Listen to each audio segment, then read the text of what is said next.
Hello friends, आज बात करते हैं हम मार्च 25 जो बेसिक मैथ्स का क्वेश्चन पेपर आया था उसके सॉल्यूशन की। इस वीडियो में आप सेक्शन ए को सॉल्व करने वाले हो।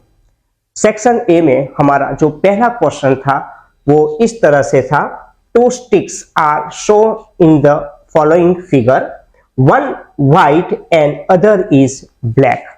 तो हमें ये जो व्हाइट वाली जो स्टिक है उसकी लेंथ निकालनी थी। तो फर्स्ट जो आप देखेंगे फिगर, उसमें ये व्हाइट वाली जो स्टिक्स थी और ये ब्लैक वाली स्टिक्स थी, उसका सम 22 सेंटीमीटर दिया गया है। तो हम क्या करेंगे, जो ये व्हाइट वाली स्टिक है उसकी लेंथ को x सेंटीमीटर एज्यूम करेंगे और जो ब्लैक वाली स्टिक है उसकी लेंथ को हम y सेंटीमीटर एज्यूम करते हैं। तो हमारे पास x और y दोनों का सम 22 मिला है। सो हमने लिखा है इधर इक्वेशन 1 x प्लस वाई 22।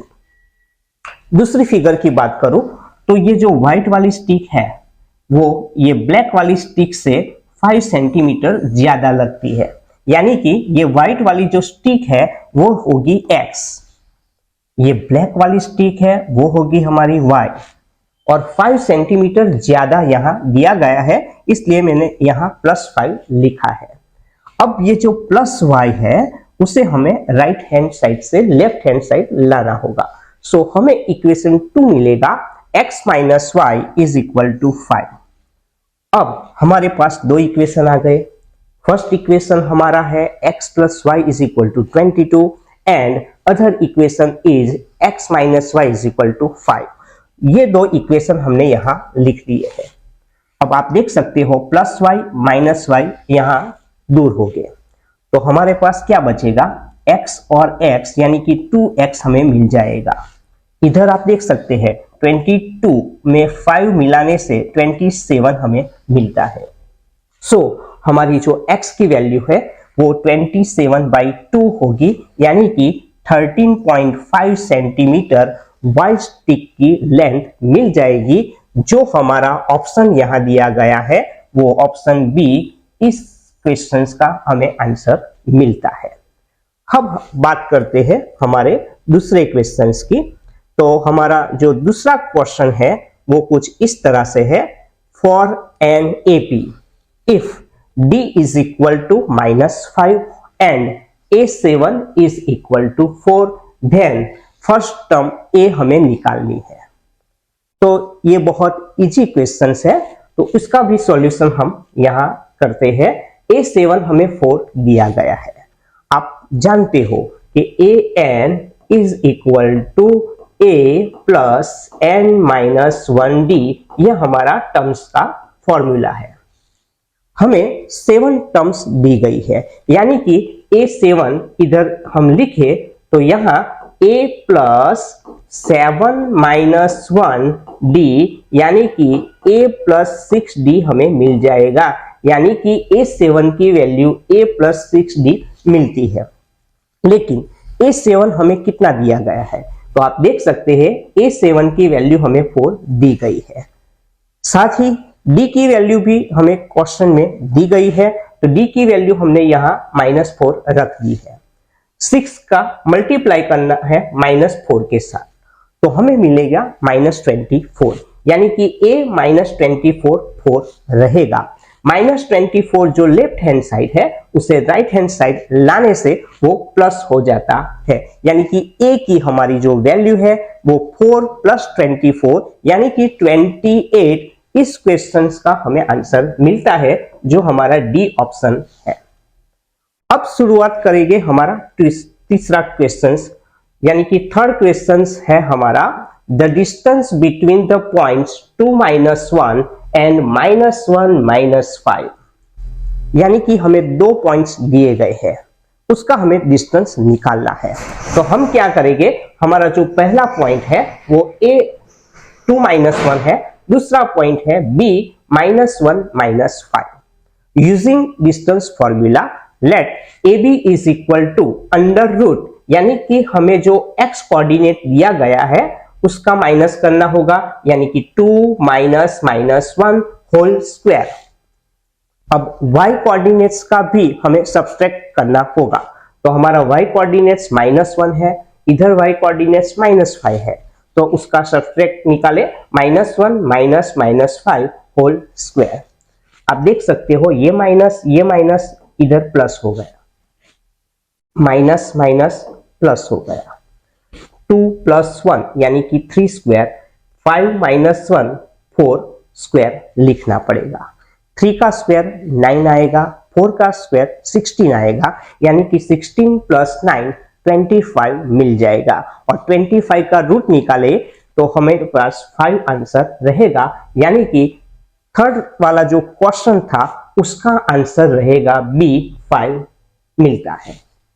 अब बात करते हैं हमारे फोर्थ यानी कि फोर्थ वाला क्वेश्चंस। तो फोर्थ वाला क्वेश्चंस है for the quadratic equation x² - 2x + 1 = 0।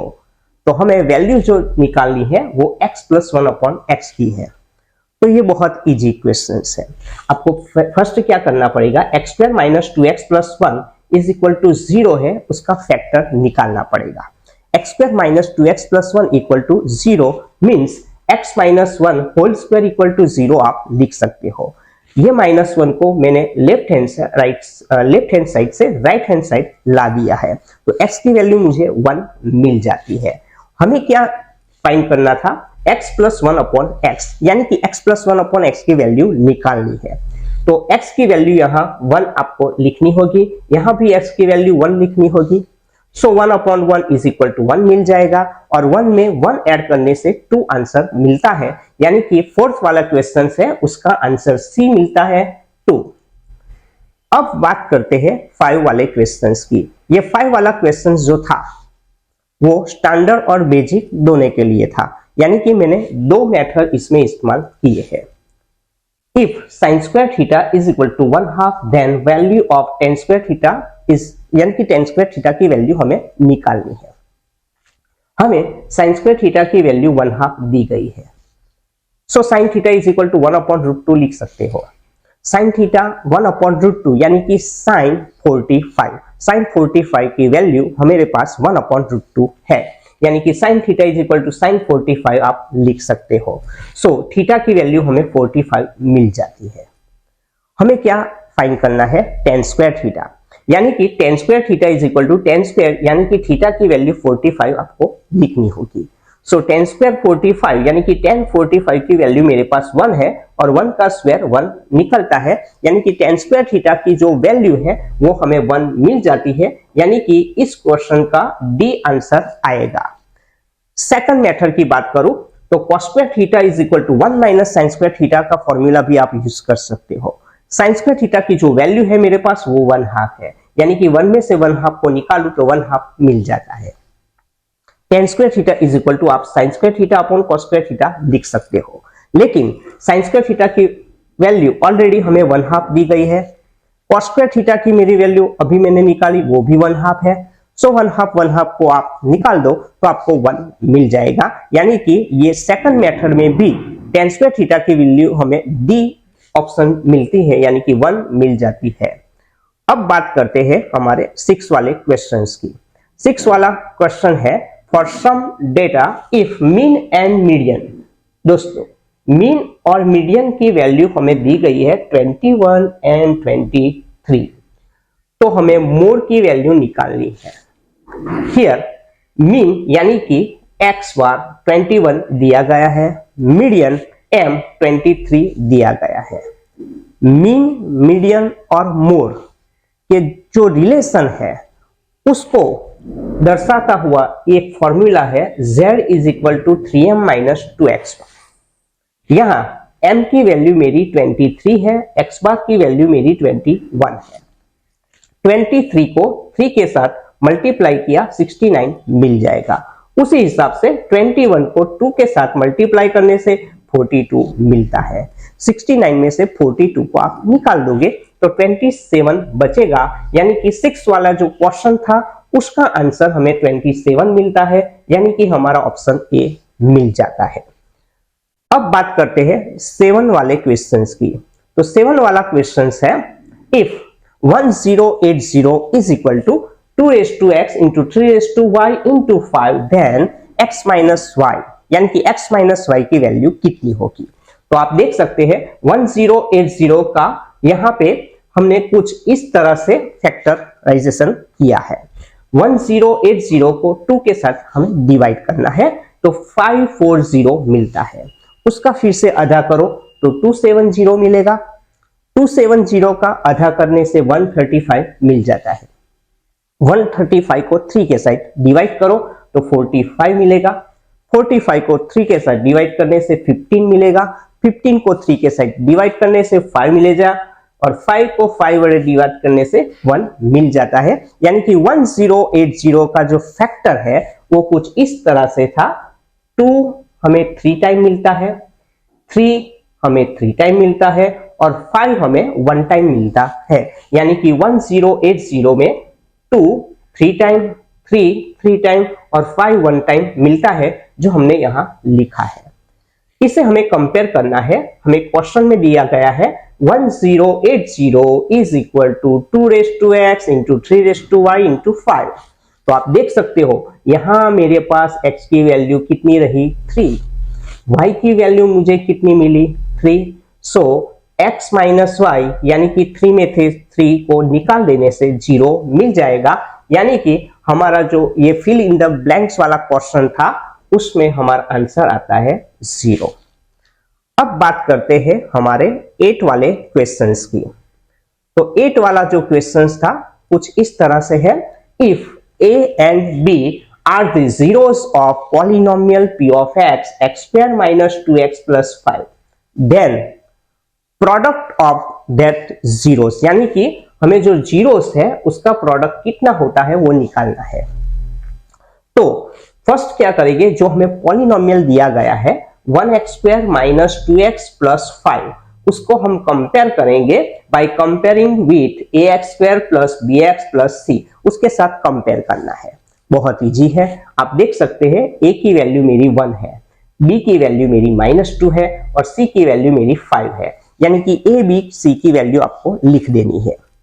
बाद में प्रोडक्ट ऑफ द जीरो, यानी कि जो जीरोस है उसका प्रोडक्ट, तो उसके लिए हमें फॉर्मूला यूज करना है c अपॉन a, यानी कि product of the zero c upon a formula use करेंगे। c की वैल्यू मेरी 5 है, a की वैल्यू मेरी 1 है। सो 5 अपॉन 1 लिखने से 5 आंसर मिलता है। यानी कि 8 वाले क्वेश्चंस में आपको 5 आंसर मिल जाता है। अब बात करते हैं 9th वाले क्वेश्चंस की। तो 9th वाला जो क्वेश्चंस है वो इस तरह से है। A balanced dice is tossed once then the total number of possible outcomes, यानी कि एक डाइस को उछालने से हमें कितने नंबर मिलते हैं। तो डाइस को अगर उछालने से हमें जो नंबर्स मिलते हैं वो पॉसिबल आउटकम्स हमें कुछ इस तरह से मिलेंगे 1 2 3 4 5 और 6। यानी कि एक डाई को उछालने से नंबर ऑफ पॉसिबल आउटकम्स हमें मिल जाएंगे 6। यानी कि 9th वाले क्वेश्चंस का आंसर रहेगा 6। अब बात करूंगा 10th वाले क्वेश्चंस की। तो हमारा जो 10th वाला क्वेश्चन है बहुत इजी पूछा है बोर्ड में, देख लो sin 30 की वैल्यू कितनी। तो ये बहुत सिंपल है, आपके पास जो टेबल है उसमें आप देख लेंगे तो sin 30 की जो वैल्यू है वो हमें मिल जाती है 1/2। यानी कि 10 वाले क्वेश्चंस का आंसर रहेगा 1/2। बात करेंगे 11 वाले क्वेश्चंस की। Tangents can be drawn from the points lying in the interior of the circle। एक हमारे पास सर्कल है, उसके अंदर अगर कोई पॉइंट है तो उसमें से हम टेंजेंट्स नहीं निकाल सकते। अगर सर्कल के ऊपर पॉइंट्स होता है तो हमें एक टेंजेंट मिलता है, अगर सर्कल के बाहर कोई पॉइंट्स होता है तो हमें 2 टेंजेंट्स मिल सकते हैं। लेकिन सर्कल के अंदर कोई पॉइंट्स होता है तो उसमें से पास होता एक भी टेंजेंट नहीं मिलता। यानी कि इस क्वेश्चन का आंसर 0 रहेगा। अब बात करते हैं हमारा 12 वाला क्वेश्चन। तो 12 नंबर का जो क्वेश्चन था, फॉर ए गिवन डेटा 2 6 4 5 0 3 1 3 2 1, ये हमें डेटा दिया गया है और हमें फाइंड करना है उसका मोड। तो ये जो ऑब्जर्वेशन दिया गया है उसमें 3 हमें 3 टाइम मिलता है, यानी कि ये जो डेटा है उसमें 3 नंबर 1 टाइम 2 टाइम और 3 टाइम मिलता है, यानी कि इस ऑब्जर्वेशन का मोड है वो हमारा 3 होगा। सो मोड ऑफ इंफॉर्मेशन इज 3, यानी कि हमारा आंसर रहेगा 3। अब बात करूंगा 13 वाले क्वेश्चंस की। 13 वाला जो क्वेश्चंस है वो ट्रू फॉल्स का है। तो √2 इज एन इरेशनल नंबर, ये ट्रू है या फॉल्स? तो स्टूडेंट्स √2, √3, पाई ये सब इरेशनल है, तो ये हमारा जो सेंटेंस है वो ट्रू है। अब बात करूंगा 14 वाले क्वेश्चंस की। तो 14 वाला जो क्वेश्चंस था उसमें हमें 12, 15 और 21 उसका HCF 1 दिया गया है, वो ट्रू है या फॉल्स? तो इसके लिए हमें 12, 15 और 21 के फैक्टर निकालने हैं। तो 12 का जो फैक्टर है 2 2 जा 4, 4 3 जा 12, 15 का 3 5 जा 15, 21 का 3 7 जा 21। तो इसमें 3 कॉमन रहता है, यानी कि HCF of 12, 15, 21 is equal to 3 मिलता है, यानी कि 1 मिलता नहीं है। सो 14 वाला जो क्वेश्चन था उसका आंसर रहेगा फॉल्स। 15 वाला question √3x + 5 is a linear polynomial, ये हमें पूछा गया है, यानी कि ये लीनियर पोलिनोमियल है या नहीं। तो स्टूडेंट्स अगर हमें पावर x की 1 मिल जाती है तो वो लीनियर पोलिनोमियल होगा। तो √3x + 1 उसमें x की पावर 1 मिल जाती है। सो √3x + 5 is a linear polynomial, ये हमारा सेंटेंस ट्रू होगा। बात करूंगा 16 वाले क्वेश्चंस की। The sum of probabilities of event E and event not E is 1, यानी कि इवेंट E की प्रोबेबिलिटी और इवेंट E0 की प्रोबेबिलिटी का जो सम है वो 1 है, उस तरह से हमें कहा गया है। तो ये पूरा जो सेंटेंस है वो ट्रू है, क्योंकि P of E + P of E0 is equal to 1। अब बात करते हैं 17 वाले क्वेश्चंस की। 17 वाला जो क्वेश्चंस था वो कुछ इस तरह से था, 1 1 1 2 2 2 3 3 3 इज एन अरिथमेटिक प्रोग्रेशन और नॉट। हमें जो दिया गया है सीरीज वो एपी है या नहीं है, तो उसके लिए हम क्या करेंगे, जो कॉमन डिफरेंस है वो निकाल देते हैं, यानी कि a2 - a1 करते हैं। तो 1 में से 1 को निकालो 0, a3 में से a2 को निकालो 0, ये a4 है, 2 में से 1 को निकालो 1, 2 में से 2 को निकालो 0, 2 में से 2 को निकालो 0, 3 में से 2 को निकालो 1, यानी कि जो कॉमन डिफरेंस है वो यहां सेम आता नहीं है। So given series is not AP. 18 वाला क्वेश्चंस की बात करूं, how many tangents can a circle have, यानी कि सर्कल के लिए हमें कितने टेंजेंट्स मिल सकते हैं। तो यहाँ पे एक टेंजेंट्स दिया, दूसरा टेंजेंट्स यहाँ निकाला, थर्ड वाला, फोर्थ वाला, फिफ्थ वाला, यानी कि मैनी टेंजेंट्स हैव सर्कल, यानी कि सर्कल के पास इनफाइनाइट टेंजेंट्स हो सकते हैं। अब बात करूंगा 19 वाले क्वेश्चंस की। 19 वाला क्वेश्चंस था P of A is equal to 0.65 और हमें जो प्रोबेबिलिटी है यानी कि P of A0 उसको हमें फाइंड करना था। तो P of A0 is equal to 1 - P of A लिख सकते हो। उसमें P of A की जो वैल्यू है वो आपको पुट करनी है। P of A की वैल्यू हमें दी गई है 0.65, तो 1 में से 0.65 को निकालोगे तो 0.35 मिल जाता है। अब बात करते हैं 20 वाला क्वेश्चन। तो ये बहुत इजी क्वेश्चन था। For the following frequency distributions find the model class, यानी कि मॉडल क्लास को निकालना था। हमें क्लास दिया गया है, फ्रीक्वेंसी दी गई है, तो मैक्सिमम फ्रीक्वेंसी को आप देख लो। तो इधर देखो तो मैक्सिमम फ्रीक्वेंसी मेरी है 8। वो किस क्लास की है तो आप देख सकते हो वो 3 से 5 वाले क्लास की है।